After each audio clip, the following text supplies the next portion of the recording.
자, 우리 12장을 하고 있는데 2차 설교에 어떻게 보면은 이제 더 구체적인 본격적인 거라고 할 수 있죠.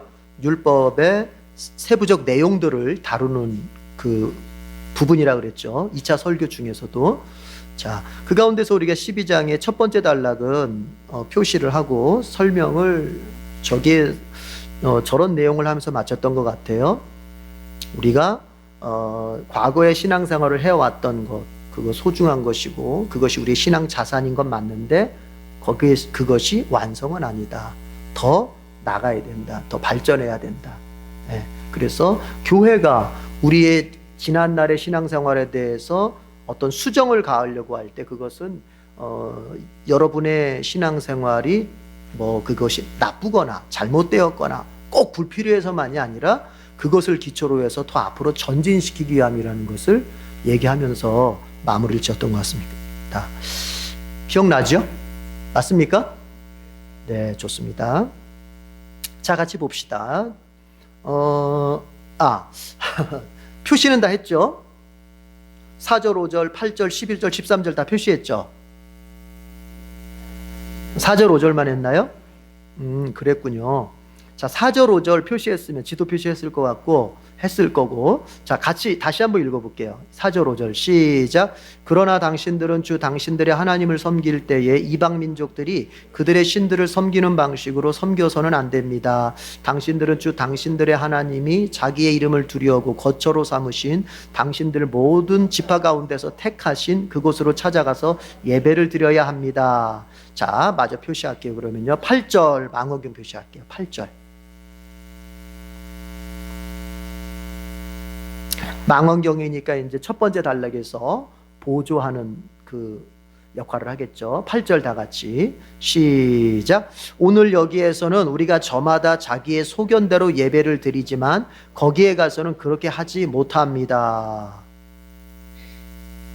제가 이걸 표시를 안 하고 그럼 제가 그 얘기를 했던 건가요? 제가 이제 방금 했던 얘기, 우리가 과거의 신앙생활이 필요해서 내지는 어쩔 수 없어서 해왔지만, 그런 방식으로 해왔지만 그것이 다가 아니고 새로운 수준, 새로운 상황에서는 새로운 수준으로 내지는 더 앞으로 어쨌든 전진을 시켜야 된다고 하는 얘기를 제가 8절을 이걸 읽고 나서 얘기를 했어야 되는데 8절 안 읽었었나요? 그러면 우리가 자 8절 한번 보십시오. 이렇게 되어 있잖아요. 오늘 여기에서는, 여기가 어디겠어요? 지금 모세랑 이스라엘 백성들이 어디에 있어요? 지도를 또 한번 봐야 되나? 지금 어디 있죠? 신명기. 자, 그렇게 봅시다. 지금 이스라엘 백성들이 가나안 들어갔어요? 아직 안 들어갔어요? 안 들어갔죠. 그러면 지금 어디에 있어요?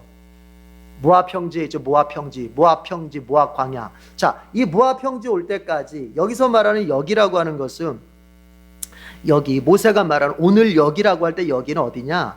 광야를 일컫는 광야. 그러니까 이집트에서 탈출을 해서 이 모압 평지에 올 때까지 광야 생활을 40년 했잖아요. 그러니까 그 광야 전체를 일컫는 말이에요. 꼭 모압 평지만이 아니라 광야 전체를. 그러면 이제 한번 이해해 봅시다. 이런 말이죠. 우리가 광야에서는 이스라엘 백성들이 어떻게 예배를 드렸다? 저마다 자기 소견대로 예배를 드렸다는 거예요. 광야에서는. 그러나 거기에 가서는, 거기는 어디예요? 가나안에 들어가서는 그렇게 하면 된다 안 된다? 안 된다는 거예요. 그러니까 이 말씀을 잘 보세요. 광야에서는 어쩔 수 없었어요. 광야에서는. 그리고 왜냐하면은 장소적인 측면도 그렇고 환경도 그랬고, 그 다음에 특별히 더 이스라엘 백성들이 이집트에서 나온 지가 얼마 되지 않아서, 신앙의 수준이 얼마 되지 않아서 이집트에서 어떻게 그들이 신앙생활을 했어요? 이방인들의 예배 방식을 아직 완전히 놓질 못한 거예요. 각자 자기가 원하는 장소에서, 자기 편한 장소에서 제사를 드렸던 그 방식을 완전히 놓지를 못한 거예요. 그러니까 쉽게 말하면 뭐예요? 하나님의 백성이 됐음에도 불구하고 아직 그들은 이방 제사 문화에서 완전히 탈출하지 못한 거예요. 신분적으로는 하나님의 백성이 됐지만 그들의 실제적 삶의 모습에서는 아직도 이집트의 삶의 모습이 묻어 나왔어요? 안 나왔어요? 나왔다는 얘기죠. 그러니까 광야에서는 그거 인정해 주겠다. 그럴 수도 있다고 볼 수 있다. 그러나 가나안에 들어가서는 그러면 안 된다는 거예요. 그렇게 하지 말라는 거예요. 이게 어떤 면에서 우리에게 잘 적용이 돼야 되는데 그건 이럴 수 있습니다. 여러분, 지난날에 내가 예수님을 믿고 신앙생활을 했던 그것이 절대 다라고 생각하면 안 되는 거예요. 그때 내 환경이 그랬고 나의 어떤 신앙의 수준이 그랬기 때문에 하나님이 그것을 용납하시는 차원에서 그냥 하나님이 아주 쉽게 표현해 볼게요. 하나님이 알면서도 그냥 아직 수준이 그렇게 안 돼서 또 환경이 아직 안 돼서 그냥 이렇게 그거를 못 본 척 해주신 것이지 그게 옳아서 그게 진리이기 때문에 그게 꼭 하나님의 뜻이기 때문에 용납된 게 허락해 주신 게 아니었다는 얘기예요. 우리의 신앙 중에서는 그런 게 참 많아요. 그래서 이제 그러면 어떻게 되느냐, 그런 신앙생활을 교회 생활을 해가면서 목회자들을 통해서 어떻게 합니까? 이젠 점검되어지고 그런 신앙생활이 과연 하나님께 성경적으로 합당한 신앙생활이냐 아닌지를 계속 점검하면서 검증을 받으면서 새로운 신앙생활로 하나님이 진짜 원하시는 신앙생활로 자꾸 세워져 가야 되는 거예요. 그러나 우리는 자꾸 어떻게 되냐면은 내가 옛날에 믿었던 방식을 자꾸 고수하고 싶어요.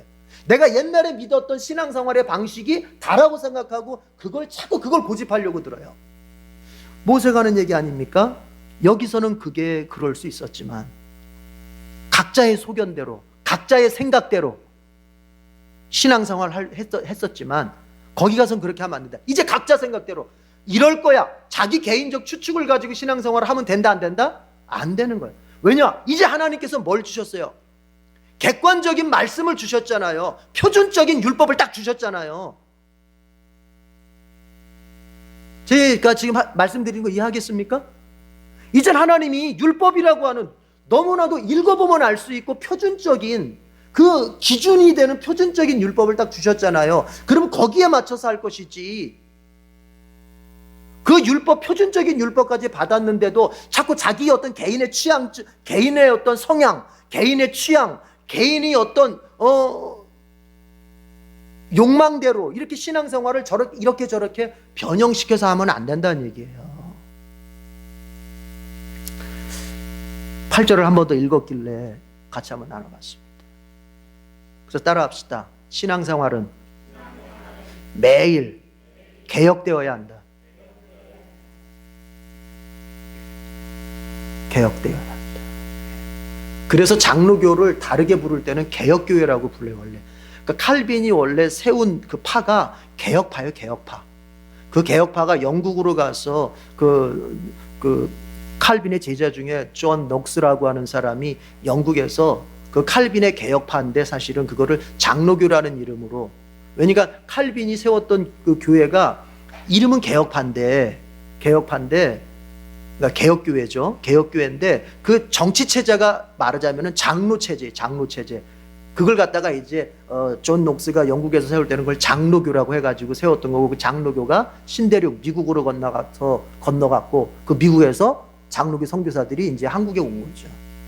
그러니까 우리 장로교하고 개혁교회하고는 같은 칼빈주의, 같은 뿌리예요. 근데 칼빈이었던 유명한 말이 그거 아닙니까? 교회는 계속해서 개혁되어야 한다. 근데 개혁되어야 된다는 게 이걸 또 오해를 해가지고 목사들이 오해를 해가지고 개혁되어야 된다니까 자꾸 뭔가 새로운 걸 도입하고 무슨 새로운 어떤 트렌드, 새로운 유행을 갖다가 교회가 자꾸 쫓아가는 거를 개혁이라고 생각하는 그런 때도 있었는데 그런 의미가 아니에요. 칼빈이든지 아니면 우리의 믿음의 선배들이 말할 때 개혁이라고 말하는 건 뭐냐, 여러분? 말씀으로 돌아가는 걸 말하는 거예요. 말씀으로. 본질로 돌아가는 걸 말하는 거예요. 최첨단의 최신 유형의 걸 따라가는 걸 말하는 게 아니라 어디로 돌아가요? 말씀의 본질로 돌아가는 것이 바로 개혁이라는 거예요. 교회가. 자, 그냥 매일. 좋습니다. 그렇게 그 정도 합시다. 11절 망원경 표시할게요. 11절. 11절 망원경 표시하십시다. 신명기 12장 11절 다 같이 읽어봐요. 시작. 당신들은 내가 당신들에게 명한 모든 것 곧 번제물과 화목제물과 11조와 높이 들어 바치는 곡식제물과 주님께 바치기로 서원한 모든 서원 제물을 주 당신들의 하나님이 그의 이름을 두려고 선택하신 그곳으로 가지고 가서 바쳐야 합니다. 5제라고 비슷한 내용이죠, 그렇죠? 이제 가나안 들어가면 하나님이 한 곳을 선택하실 건데, 모든 지파 가운데서 한 곳을 선택하실 건데 거기 가서 예배를 드려라, 이 말을 좀 더 보충하는 말이에요. 11절이 같은 말입니다. 그렇죠? 제물 드릴 때 하나님이 선택하신 그곳에 가서 바쳐야 한다, 이런 얘기입니다. 자, 13절 망원경 표시할게요. 13절 같은 내용의 것을 지금 다르게 계속 표현하는 거예요. 본질은, 핵심은 같은 거예요. 13절 망원경 표시하고 다 같이 시작. 당신들은 당신들이 택한 아무 곳에서나 번제를 드리는 일이 없도록 조심하십시오. 같은 얘기죠, 그렇죠? 8절하고 같은 얘기죠. 자기 소견대로 예배 드리면 안 된다. 그거를 이제 13절에서는 너희들이 아무 데서나 그냥 범죄 드리고 그러면 안 돼. 그러니까 무슨 얘기입니까, 여러분? 제발 부탁합니다. 신앙생활은 자기 멋대로 하는 게 아니에요. 내가 원하는 대로 하는 게 신앙생활이 아니에요. 이런 말을 하면은 조금은 이해는 하겠어요. 이해는 하겠는데 그 말이 맞는 말은 아니에요. 내 나름대로 최선을 다했다, 아니에요. 내 나름대로 하는 게 신앙생활이 아니에요. 하나님이 우리에게 표준을 주셨어요. 신앙생활을 어떻게 해야 되는지에 대한 표준을 주셨다고, 표준을. 거기에 맞춰서 해야 되는 것이지, 내 생각을 더해서 이렇게 하는 것이 하나님이 더 기뻐하실 거다 해서 막 변형시켜서 하면 안 된다는 얘기예요. 그 얘기를 하는 거예요, 지금. 내가 보기에 이게 더 정성스러울 것 같아도 하나님이 그거 아니라고 하면 아니어야 되는 거예요. 반대로 내가 보기에 이것이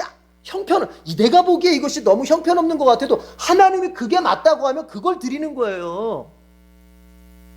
이거에 실패한 사람이 누굽니까? 사울이죠, 사울. 사울이 뭐라고 그럽니까? 아말렉 군대 다 진멸시키라고 했을 때 이제 좋은 건 다 살려가지고 가축대들 끌고 왔잖아요. 그러니까 사무엘이 이제 딱 그 전쟁하고 돌아오는 사람들 환영 맞이하는데 보니까는 가축 소리들이 나. 분명히 뭐라 그랬어요? 가축이든 사람이든 씨를 말리라 그랬거든. 다 완전히 씨를 말리라 그랬거든. 그 임산부의 태 속에 있는 것까지 다 전멸시키라고 했는데 보니까 이건 다 여자도 포로로 끌고 오고 가축도. 그러니까 이게 어떻게 된 겁니까? 분명히 전멸시키라고 했는데 사울이 뭐라고 말합니까? 아니, 이게 좋아 보여, 좋은 것 같아서 이거 가지고서 하나님께 이게 제사 드리려고, 제물로 쓰려고 가져왔다고, 이게 좋은 것 같아서. 그때 사무엘이 뭐라고 말하죠? 아주 유명한 말을 하지 않습니까? 하나님께서 아무렴 당신의 말씀을 순종하는 것보다 제사 받는 걸 더 기뻐하겠냐고. 그러면서 그 유명한 말 하는 거예요. 순종이 제사보다 낫다는 얘기가 거기서 나오는 거잖아요. 그러니까 사울이 생각할 때는 하나님 앞에 제물 잡아서 그 전리품으로 끌고 온 제물을 잡아서 제사를 드리면 하나님이 기뻐하시겠지? 이렇게 생각한 거예요, 실제로. 그러나 하나님이 원하시는 거는 따로 있었던 거예요, 따로. 여러분, 그러면은 사울이 이렇게 말할 수 있어요. 아니, 무슨 사무엘 목사님, 무슨 그런 섭섭한 말을 하세요. 내 나름대로 나는 이렇게 열심히 하려고 그랬단 말이에요. 이게 맞아요, 안 맞아요? 사울이 그렇게 할 수 있어요, 없어요, 말을?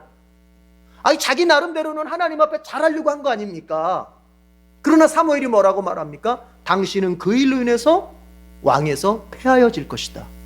당신이 하나님의 말씀을 우습게 여기고 버려버렸기 때문에 하나님도 당신을 버려서 당신의 왕관을 당신의 이웃에게 줄 것이다. 이런 예언을, 얼마나 무서운 예언이 됩니까? 그러니까 신앙생활을 하면서 제일 무서운 적이 뭐냐? 신앙생활을 안 하는 게 무서운 적이 아니에요. 신앙생활에 아예 관심이 없고 신앙생활을 아예 안 하는 사람은 교회에서도 신앙생활에도 문제를 일으키지 않습니다. 항상 신앙생활에 문제가 될 때는 언제냐? 나름대로 하는 사람들이 문제를 일으키는 거예요. 이게 표준에 꽉 맞춰 하지 않고 자기 나름대로 자기 생각을 더해서 신앙생활을 하는 사람들이 이게 문제를 일으키는 거예요. 그러니까 딱 못 박아서 말하잖아요. 너희 소견대로 절대로 예배, 너희 소견대로 절대 신앙생활 하면 안 된다. 왜요? 이미 율법이, 객관적인 율법이 이제 딱 주어졌어. 객관적이라는 말 이해하시죠? 누가 봐도 같은 뜻으로 이해할 수 있는 그 객관적인 율법이 주어졌어. 여러분, 이거의 반대가 뭐예요? 주관적인 거. 주관적인 건 뭐예요? 내가 해석하기 나름이라인 거예요. 코에 걸면 코걸이, 귀에 걸면 귀걸이, 이렇게가 주관적이야. 그러나 그게 아니고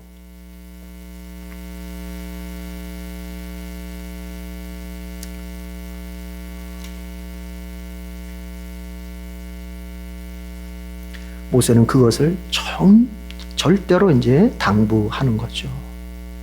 왜요? 이스라엘의 하나됨은, 이스라엘의 연합은 신앙이 표준으로 통일이 될 때 연합이 지켜질 수 있는 거예요.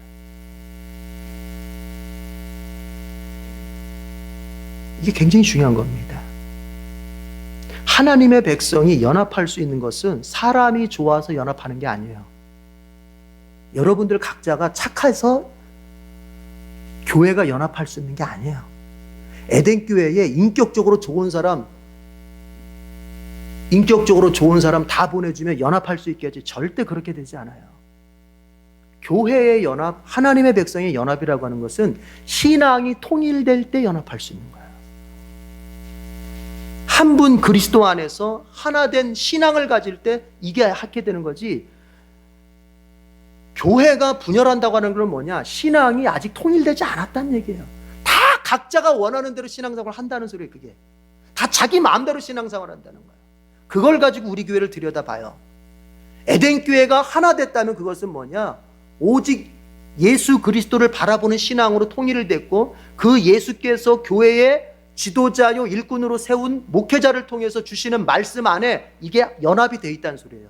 그러나 목사를 통해서 주시는 이 말씀 안에 연합된 마음이 없다면 절대로 그 사람들은 교회 안에서 연합할 수 없어요. 모세가 이처럼 너희의 소견대로 신앙생활하면 절대 안 되고, 가나안 들어가서는 너희가 오직 표준적인 율법을 따라서만, 이 율법을 따라서만 신앙생활을 해야 된다고 하는, 그렇게 하는 이유가 바로 이 이스라엘 민족의 연합에 있는 거예요. 연합에. 이제 들어가게 되면 그 가나안 땅은 온통 이방민족 적군들로 둘러싸인 지형인데, 거기서 이스라엘 백성이 12지파가 12조각 나가지고 따로따로 놀면 어떻게 되겠어요? 거기는 이방민족의 먹이가 될 수밖에 없는 거예요. 거기는. 그러니까 이것들 연합시키려면 뭐가 통일이 돼야 돼? 먼저 신앙이 통일이 돼요. 신앙이. 우리가 선교 얘기하고 하나님 나라 확장을 얘기하는데 그거 전 단계가 있는 거예요. 그게 뭔지 아세요? 교회가 똘똘 뭉쳐야 돼요. 똘똘 뭉쳐야 돼요. 교회가 세상에 빛이 되고 소금이 되려면은 그것은 그냥 되는 게 아니에요. 교회가 먼저 마음이 하나가 돼서 주님 안에서 연합됨이 강건해질 때, 그 다음에 세상에 빛이 되고 소금이 되는 것이지, 이건 개인 플레이로 세상에 빛이 되고 소금 되는 거는, 이거는 힘이 없는 거예요. 자기 혼자 기분 좋을지 몰라도. 그래서 전제가 뭐냐? 성령 안에서 교회가 먼저 하나가 돼야 돼. 하나가.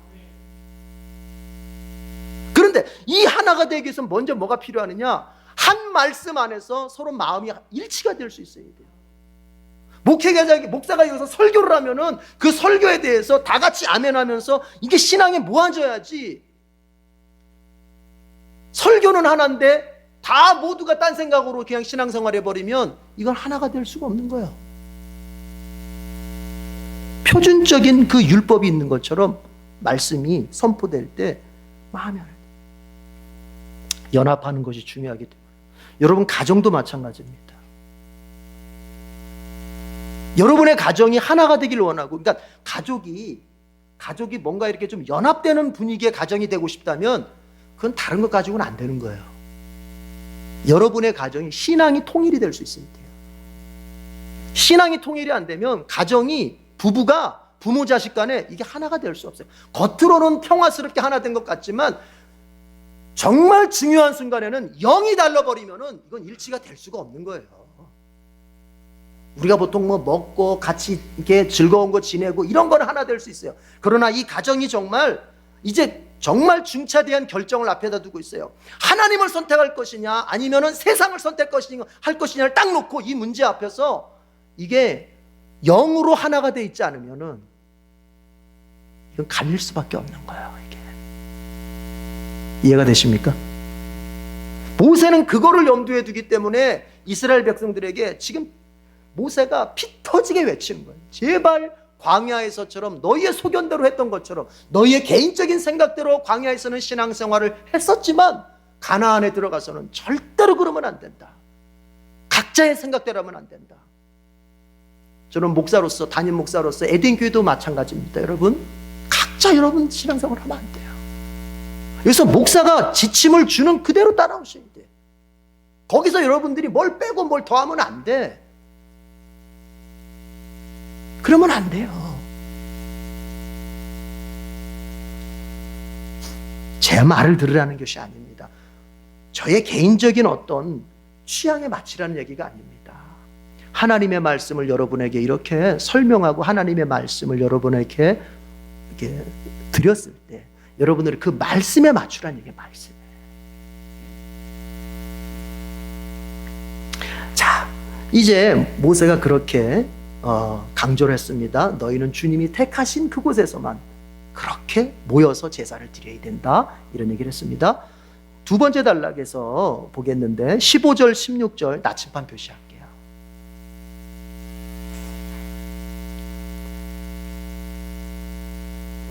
여러분 죄송합니다. 일단은 표시는 해놓고 이 한 가지는 좀 언급하고 갑시다. 표시는 해놓고 그러면은 하나님께서 지금 모세를 통해서 하시는 말씀이 이제 너희들이 각자 소견대로 그 제사 드렸던 방식을 이제 벗어나서 오직 하나님이 선택한 한 곳에서만 제사를 드려야 된다, 예배를 드려야 된다라고 하는 이것이 신학적 관점에서 좀 이해할 필요가 있어요.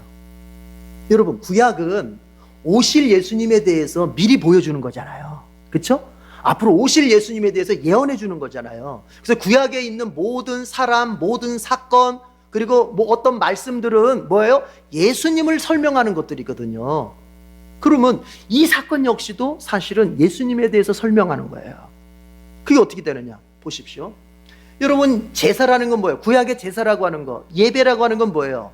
하나님께 나아가는 거잖아요. 그런데 하나님께서 이렇게 말씀하시는 거예요. 하나님이 선택한 그곳 한 곳에서 드리는 제사만을 하나님이 인정하시고 받으시겠다는 거예요. 그러면 보십시다. 여러분, 사람이 하나님께 나아갈 수 있는 유일한 길은 오직 하나밖에 없어요. 뭘까요? 예수 그리스도십니다. 하나님이 선택한 한 장소, 구약에서 그것은 바로 뭐냐? 하나님이 인간의 중보자로 세운 한 사람, 예수 그리스도를 말하는 거예요. 다른 곳에서 예배드리고 다른 곳에서 제사 드리는 거 하나님이 인정하시지 않아, 받지 않아. 그건 뭐예요? 예수님을 통하지 않는 나옴이라고 하는 것은 하나님이 받지 않는 거예요.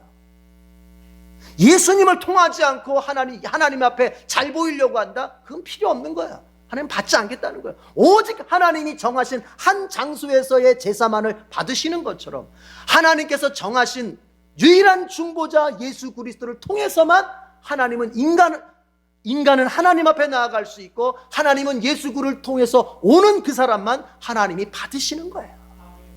예수님도 그것을 딱 잘라 말씀하셨죠. 요한복음 14장 6절에서 뭐라고 말씀하셨습니까? 내가 곧 길이요 진리요 생명이니 나로 말미암지 않고는 아버지께 올 자가 없다. 올 자가 없다. 나로 말미암지 않고는, 나를 통하지 않고는, 세번역 성경에 보니까는 나를 거치지 않고는 아버지께로 올 자가 없다.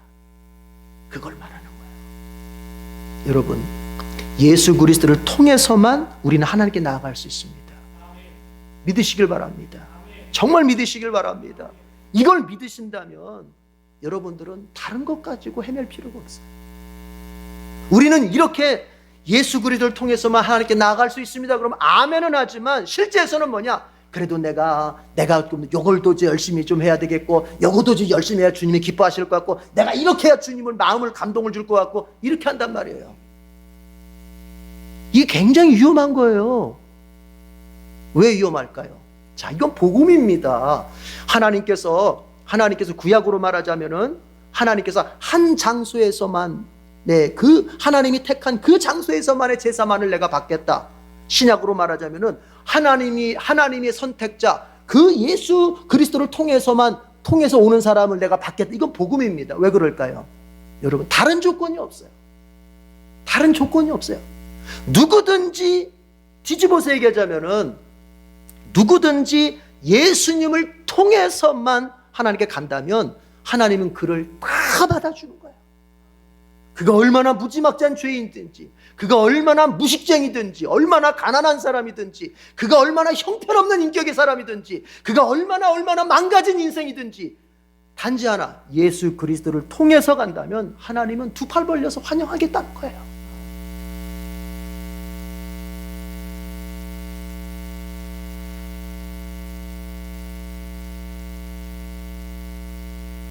믿으시기 바랍니다. 여러분, 이걸 믿는다면 더 이상 이런 얘기하지 마세요. 하나님이 나를 사랑하시는지 모르겠어, 받으시는지 모르겠어.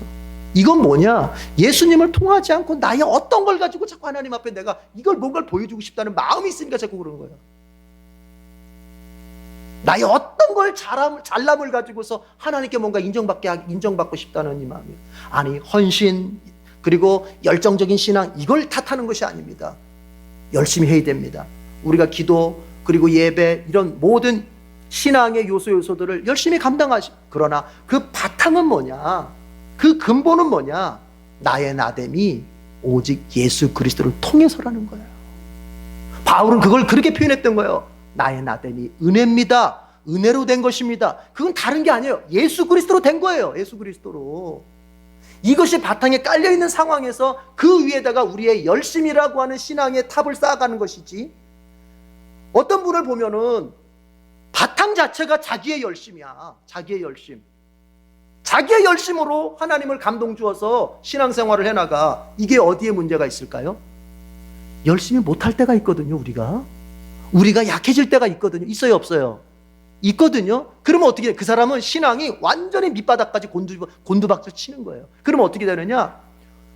그렇게 열심히 했던 그거를 갖다가 완전히 내던져 버리게 됩니다. 완전히 내던져 버려요. 웃기죠?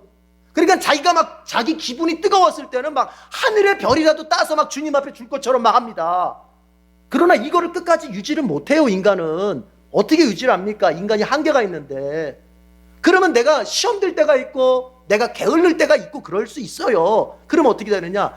자기가 자기를 볼 때도 이렇게 약한 모습, 이거 가지고 주님 앞에 내세울 게 없으니까 어떻게 되느냐? 뭐 아니면 도야. 그런 사람들은 신앙생활 아예 던져버립니다. 그냥 하나님 앞에 뭐로 영광을 돌릴 수 없다면 도 같은 건 하나님 받으시지 않겠지? 내던져버리는 거예요. 그게 바로 뭐냐? 그 근본 바탕에 내가 예수 그리스도를 통해서 하나님 앞에 받아들여진 존재라고 하는 것에 대한 이 은혜에 대한 믿음이 없어서 그런 거예요. 그게 하나님이 우리를 받으신 건 절대로 우리의 어떤 것 때문에가 아닙니다. 이걸 어떻게 더 이상 설명을 해야 됩니까, 여러분? 여러분이 여러분의 자녀들을 바라봅니다. 이 자녀를 내가 사랑하고 나의 자녀로 받아들일 때 그 자녀가 나에게 뭔가를 했기 때문입니까? 아니잖아요. 그냥 받아들이는 거예요. 예수 그리스도를 통해서 하나님 앞에 나아가면 하나님은 나의 다른 어떤 것으로가 아니라 그냥 그 자체로 그냥 받아주시는 거예요. 그런 의미에서 여러분이 예수님을 영접했고 예수님을 믿고 그 예수님을 통해서 하나님께 나아가고 있는 사람이라면 따라합시다. 하나님께서 이미 나를 받고 계신다. 이 믿음을 다 가지십시오. 그리고 그 위에다가 이제 우리의 상급을 위해서 열심히 있는 신앙을 쌓으십시오. 자, 15절 16절 읽어보겠습니다. 시작. 당신들은 주 하나님이 당신들에게 베풀어 주신 복을 따라서 마음에 내키는 대로 성안 어디서든지 짐승을 잡아먹을 수 있습니다. 정한 사람이든지 부정을 탄 사람이든지 모두 다 노루나 사슴고기를 먹듯이 잡은 짐승의 고기를 먹을 수 있습니다. 그러나 피는 먹지 못합니다. 물처럼 땅에 쏟아버려야 합니다. 이런 얘기입니다. 자, 11절에 보니까 제사는 오직 하나님이 택한 한 곳에서만 드려야 된다. 그거를 11절에서 이렇게 표현했죠. 너희가 제물을 바칠 때는 하나님이 택한 한 장소에서만 제물을 드려야 된다. 이렇게 얘기했죠. 근데 15절은 뭐냐면은 그러나 제물이 아니라 하나님 앞에 바치는 제물로서의 고기가 아니라 식용으로서의 고기. 그러니까 내가 먹으려고 하는 고기는 굳이 하나님이 선택한 그 장소까지, 쉽게 말하면 성전까지 올 필요가 없다. 너희 있는 장소에서 잡아서 먹어도 된다. 그 얘기입니다. 잘 이해가 됐습니까? 예. 그러니까 제물로서 고기를 잡을 때는 어디 와서?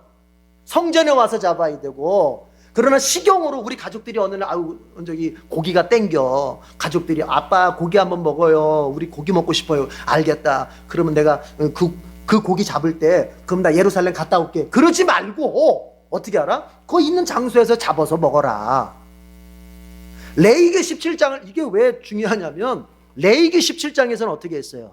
레위기 17장에서 뭐라 그랬습니까? 너희들이 고기를 무조건 도살을 할 때는, 짐승을 잡을 때는 무조건 어디로 일단 가야 돼요? 성막으로 일단 가야 돼요. 성막에 가서 제물을 드리는 게 아니더라도, 제사 드리는 것이 아니더라도 짐승을 도살하려면 성막에 가서 도살을 하고 자기 가정에 가지고 가서 잡아먹어야 되는 거예요. 그러나 이제 하나님께서 가나안에 들어가서는 그렇게 하지 말라는 거예요. 왜 그렇죠? 왜 그럴까요? 지역이 넓어졌잖아요. 광야에 있을 때는 다 성막을 중심으로 해서 옹기종기 모여 있어가지고 성막에서 우리 집까지 거리가 그냥 가까웠어요. 그냥 가면 돼. 금방 가. 그래서 아빠 고기 먹고 싶어요. 그러면 잠깐 있어. 성막에 갔다 올게. 그래가지고 가서 성막에서 잡아가지고 가져오면 돼. 그러나 이제는 예를 들어서 저기 예루살렘이 남쪽이면 저기 단 쪽에 저 끝쪽 북쪽에 사는 사람이 고기 먹고 싶다고 예루살렘에 와가지고 왔다 가면 몇 날 며칠이 걸리잖아요. 안 되잖아요. 그러니까 하나님께서 어떻게 하세요? 있는 곳에서 잡아먹어라. 도살해서 먹어라. 그 얘기를 하고 있습니다. 그러니까 이 얘기는 뭐예요, 여러분? 하나님은요, 우리 형편, 우리의 사정을 그냥 무시하시는 분 같죠? 아니에요. 이스라엘의 가나안에 들어가면 이제 그 넓은 땅에 흩어져 살 거를 하나님이 딱 예상하시고, 레위기 17장에서의 상황, 레위기 17장을 말씀하실 때하고는 상황이 달라지는 것을 하나님이 아시고 이젠 거기에 맞는 율법을 주시는 거예요. 하나님은 이처럼 우리의 상황, 우리의 어떤 생활의 어떤 그런 조건들, 이런 것들을 감안하시면서 우리가 감당할 수 있는 그런 신앙을 요구하시는 것입니다. 우리를 배려하시는 하나님 믿으시기 바랍니다. 그런데 또 한 면에서는 하나님께서 왜 너희들 먹는 식용고기는 거기서 그냥 잡아먹으라고 했을까요? 이런 생각을 해볼 수 있어요. 저는 만약에 하나님께서 똑같이 성막 시절처럼 광야 시대처럼 똑같이 이제 예루살렘에 성전이 세워질 테니까 거기 와서 고기 잡아가지고 가라 그러면 올 사람 하나도 없어. 누가 옵니까 거기까지? 어떻게 하겠어요? 오히려 모세가 그 방법을 쓸 거예요. 자기 처소에다가 성막 비슷하게 만들어 놓고 거기서 잡아먹을 거. 거기서. 그럼 아까 모세의 가르침과 충돌이 돼요? 자기 소견대로 예배드리지 말라고 했던 그것이 그때 이루어질 것 같은 거예요. 이해가 되십니까? 네. 하나님 그걸 아시는 거예요. 인간은 어떤 면이 있냐면은, 인간은 하나님 거와 내 것 사이에서 충돌을 하면은 내 것을 포기하기보다는 하나님의 것을 변형시키려는 그런 마음이 있어요. 이게 하나님의 말씀과 나의 어떤 욕망이 충돌을 할 때 당연히 내 욕망을 딱 내려놓고 하나님 말씀을 따라가야 되는데, 그건 성숙한 사람이고, 그렇지 않고 어떻게 합니까? 하나님의 것을 내 욕망에 맞춰서 변형을 시켜버리죠. 변형을. 그럴까 봐서 그런 거예요. 모세가 분명히 예루살렘까지 오지 않고 자기가 있는 그 동네에다가 성막 비슷하게 만들어 놓고 거기서 아마 잡아먹게 될 것이다. 그러면 오히려 자기 소견대로 개인적으로 개인적으로 제사 장소를 만들지 말라고 했던 그것이 오히려 더 그것이 이루어질까 봐 모세는 오히려 식용으로 먹는 고기는 너희들 각자의 장소에서 먹도록 해라, 이렇게 하는 겁니다. 자, 그러나 그렇게 고기를 너희들이 먹고 싶은 만큼 먹되 뭐는 먹지 못한다? 피는 먹지 못한다. 예. 그러니까 이걸 보면은 뭐하고 비슷해요, 여러분? 창세기 3장에 나오는 2장 3장에 나오는 에덴 동산하고 비슷하죠. 하나님이 동산 안에 있는 건 모든 거 다 먹어라. 그러나 동산 가운데 있는 선악을 알게 하는 나무 열매, 선악과 먹지 마라. 그렇죠? 예. 그러니까 우리의 신앙생활에 하나님이 우리에게 큰 자유를 주십니다. 그러나 그 자유를 누리다가 우리의 신앙이 잘못될 수 있기 때문에, 신앙이 잘못된다는 건 뭐예요? 내가 다 누리다 보면 하나님을 잊어버릴 수가 있어요. 그러면 하나님 잊지 않게 하시려고 우리에게 꼭 하나, 그 누리는 중에 꼭 한 가지만큼은 절제하게 만드시는 게 반드시 있어요. 이걸 아셔야 돼요. 예. 그래야 우리가 하나님을 누리면서도 하나님을 떠나지 않게 되는 그런 장치. 어쨌든 뭐 피에 대한 얘기, 피는 먹지 말아라. 뭐 그거는 더 얘기하지 않겠습니다.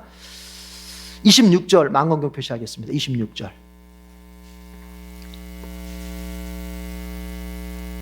26절 다 같이 시작. 그러나 당신들이 바치고자 하는 거룩한 제물이나 서원 제물만은 주님께서 택하신 그것으로 가지고 가야 합니다. 반복되는 얘기죠. 그러니까 식용을 위해서 고기를 잡는 건 너희들이 있는 장소에서 편한 대로 잡아먹어라. 그거 도살해서. 그러나 제물을 바칠 때, 하나님 앞에 예배를 드릴 때는 반드시 어디로 가서 하나님이 정한 장소로 가서 거기 가서 드려야 된다. 그러니까 구분해야죠. 식용으로 먹는 것과 제물로 드리는 거 구분해야죠. 그렇죠. 반드시 그런 거예요. 그리고 이건 우리의 삶에도 마찬가지예요, 여러분. 신앙생활은 두 가지가 잘 균형을 이루는 게 이게 굉장히 중요한 겁니다. 뭐냐? 나의 사적인 영역에서의 신앙생활이 있는 거예요. 나의 사생활에서의 신앙생활이 있는 거예요. 여러분이 교회를 떠나서 여러분은 각자의 가정과 일터에 가서의 행하는 신앙의 사적인 자리에서 신앙생활이 있습니까, 없습니까? 있죠. 그런가 하면 뭐예요? 우리가 다 같이 모여서 공동체적 생활에서의 행하는 신앙생활이 있어요, 없어요? 있죠. 이 두 가지가 어떻게 해야 된다? 균형을 잡아야 돼요. 이게 어느 한쪽으로 치우치면 안 돼요. 공동체적인 신앙생활을 강조해서 그냥 교회에만 잡아두는 거, 이거 바람직하지 않고, 그렇다고 해서 뭐 가정과 일터만을 막 신앙생활은 교회 밖에서 하는 게 더 중요해 해가지고 모이는 예배, 지금처럼 모이는 예배, 공예배 이런 것들을 무시하면서 내가 직장에서 잘하고 가정에서만 신앙생활을 잘하면은 그거로 100점이라고 생각하는 것도, 이것도 잘못된 거예요. 두 가지야. 그러니까 식용을 위해서 너희의 사적인 생활의 자리에서 너희가 하나님이 말씀하신 대로 해라. 그러나 어떤 한 면에서는 또 뭐냐? 반드시 하나님이 정한 장소에 가서 공동체적으로 신앙생활을 하기도 해라. 이 두 가지가 균형을 꼭 이루는 겁니다. 이걸 놓치면 안 돼요.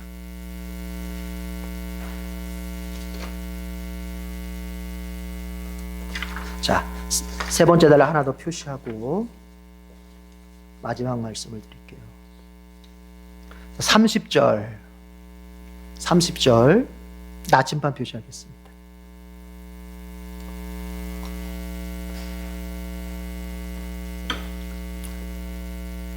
다 같이 읽어봐요. 시작. 그들이 당신들 앞에서 멸망한 뒤에 당신들이 그들의 종교적인 관습을 따르다가 올무에 걸리는 일이 없도록 조심하십시오. 이 민족들이 자기들의 신들을 어떻게 섬겼을까? 나도 한번 그렇게 해봤으면 좋겠다 하면서 그들의 신들을 섬기는 일이 없도록 하십시오. 자, 한마디로 말해서 가나안 땅 들어가서 우상 숭배하지 말아라 하는 얘기를 하나님이 하십니다. 자, 좋습니다. 이걸 좀 보죠. 어디를 보냐면 우리는, 여러분, 아까 제가 앞에서 이런 얘기했죠. 신명기는 신자가 어떻게 하면 잘 될 수 있는지 그거를 많이 말한다고 그랬어요. 또 그 반대도 있죠. 어떻게 하면 신자가 인생이 망가지고 삶이 정말 어렵게 되는지 이것도 얘기하죠. 우리 25절, 28절 하나씩 읽어봅시다. 25절 읽어볼게요. 잘 되는 길을 주님이 말씀하십니다. 25절 다 같이 시작. 그것을 먹어서는 안 됩니다. 당신들이 주님이 보시기에 올 바른 일을 하여야 당신들과 당신들의 자손도 잘 될 것입니다. 28절 다 같이 시작. 내가 당신들에게 명하는 이 모든 말을 잘 들어서 지키고 또 주 당신들의 하나님 앞에서 선과 의를 행하면 당신들뿐만 아니라 당신들의 자손도 영원토록 복을 받을 것입니다. 내 당대와 내 자손들이 잘 되고 복 받는 비결이 뭐냐? 여러분, 하나는 태도고 하나는 행동이라고 볼 수 있어요. 뭐냐? 태도가 뭐냐? 25절에 보니까 주님 보시기에 그랬습니다. 우리의 삶의 태도는 어떤 것이어야 되냐면은 그 기준이 주님 보시기에 어떠하냐에 맞춰져 있어야 돼요. 이게 굉장히 중요해요. 뒤에 있는 25절 그 주님 보시기에 바른 일이라는 말이 초점이 아니에요. 우리는 바른 일 그러면 윤리적 도덕적 먼저 생각한단 말이에요. 그렇죠? 착해야 되고 거짓말하지 말아야 되고 사기치지 말아야 되고 살인하지 이런 것이 우선이 아니고 더 중요한 건 뭐냐? 주님 보시기예요. 그럼 이게 왜 중요하냐? 어떤 일은 세상이 볼 때 세상의 도덕과 윤리로 볼 때는 바른 일입니다. 그러나 주님 보시기에는 가장 악한 일이 될 수도 있어요. 신자는 그럼 뭐냐? 세상의 도덕과 윤리의 눈으로 그거를 볼 거냐? 아니면 주님이 보시는 눈으로 그걸 볼 거냐? 이걸 결정하는 사람이 신자예요. 그러니까 이렇게 말하면 안 돼요. 세상 사람들이 다 그렇게 하는데요. 그거는 세상 사람들이 볼 때 옳은 일이지, 그것이 세상 사람들이 옳다고 해서 반드시 세상에 많은 사람들 내지는 세상에 착한 사람들, 세상에 똑똑한 사람들이 옳은 일이라고 말한다고 해서 그것이 주님 보시기에도 옳은 일은 아닐 수 있다. 반대도 있다. 반대. 세상 사람들은 민주주의 관점에서 보면은 이건 독재다라고 말하는 것도 하나님 볼 때는 그것이 옳은 것이 될 수도 있는 거예요. 그게 반대로. 네. 왜? 민주주의는 다수결로 하는 거니까. 그러나 진리가 어디 다수결로만 결정이 된답니까? 그렇지가 않잖아요. 그런 것처럼. 그러면 신자는 뭐냐? 어느 것을 더 자기의 기준으로 삼고 살 거냐? 자, 이제 우리 자신에게 적용해 봅시다. 여러분은 주님의 눈을 더 크게 의식합니까? 아니면은 내 주변에 어떤 누군가를 더 크게 의식합니까? 우리 결혼한 사람들, 남편의 눈이 더 큽니까? 주님의 눈이 더 큽니까? 우리 부모들, 내 자식의 눈이 더 큽니까? 우리 주님의 눈이 더 큽니까? 직장 생활 하시는 분들, 직장에 누군가의 눈이 나에겐 더 중요합니까? 주님의 눈이 더 중요합니까?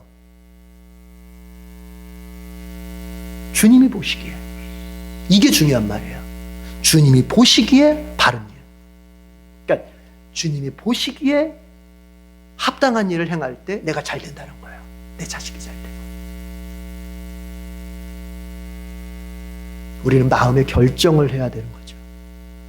이제부터 이 세상에서 일어나는 일을 내 생각대로 판단하려고 들지 말고, 세상의 가치관, 세상의 철학, 세상의 시스템을 가지고서 이거를 갖다가 옳다 그르다를 판단하려고 하지 말고, 주님이 보실 때 이것이 어떤 것인가를 가지고 판단할 수 있는, 아니 판단을 못해도 좋습니다. 그러나 내 의식 자체가 뭔가를 판단하려고 할 때 이것이 내 의식 자체가 의도적으로라도 주님 보시기 어떨까, 이렇게 하는 연습이 자꾸 돼야 돼요. 이게.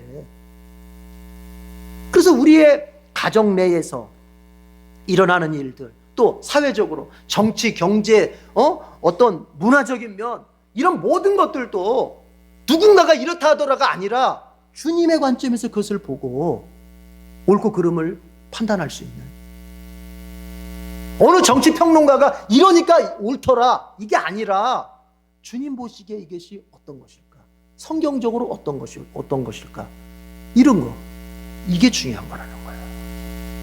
주님 보시기에.